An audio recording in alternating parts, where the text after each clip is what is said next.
जरियद ने हमें मंसूर से हदीस बयान की, उन्होंने साद बिन उबैदा से, उन्होंने अबू अब्दुर्रहमान से और उन्होंने हज़रत अली रज़ी अल्लाह अन्हु से रवायत की। कहा कि हम एक जनाजे के साथ बक़े गुरक़द में थे कि रसूल अल्लाह सल्लल्लाहु अलैहि वसल्लम तशरीफ़ लाए और बैठ गए। हम अब सल्लल्लाहु अलैहि वसल्लम के इर्द गिर्द बैठ गए, अपने अपना सर मुबारक झुका लिया और अपनी छड़ी से ज़मीन कुरेदने लगे, जिस तरह के फ़िक्रमंदी के आलम में हूँ। फिर फरमाया, तुम में से कोई एक भी नहीं, कोई सांस लेने वाला जानदार शख्स नहीं, मगर अल्लाह ताला ने अपने अज़ली अबदी हतमी इल्म के मुताबिक या जन्नत या जहन्नम में इसका ठिकाना लिख दिया है, और कोई नहीं मगर ये भी कि लिख दिया गया है कि वो बदबख्त है या खुशबख्त। कहा तो किसी आदमी ने कहा, अल्लाह के रसूल,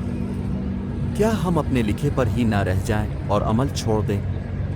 तो अपने फरमाया, जो खुशबख्तों में से होगा तो वो खुशबख्तों के अमल की तरफ चल पड़ेगा, और जो बदबख्तों में से होगा वो बदबख्तों के अमल की तरफ चल पड़ेगा। फिर अब सल्लल्लाहु अलैहि वसल्लम ने इरशाद फरमाया, अमल करो, हर एक का रास्ता आसान कर दिया गया है। जो खुशबख्त हैं उनके लिए खुशबख्तों के अमाल का रास्ता आसान कर दिया जाता है, और जो बदबख्त हैं उनके लिए बदबख्तों के अमलों का रास्ता आसान कर दिया जाता है। फिर अब सल्लल्लाहु अलैहि वसल्लम ने तिलावत किया, बस वो शख्स जिसने अल्लाह की राह में दिया और तक़वा इख्तियार किया और अच्छी बात की तस्दीक कर दी, तो हम से आसानी की ज़िंदगी तक पहुँचने के लिए सहूलत अता करेंगे, और वो जिसने बख़ुल किया और बेपरवाही इख्तियार की और अच्छी बात की तकज़ीब की, तो हम उसे मुश्किल ज़िंदगी तक जाने के लिए सहूलत देंगे।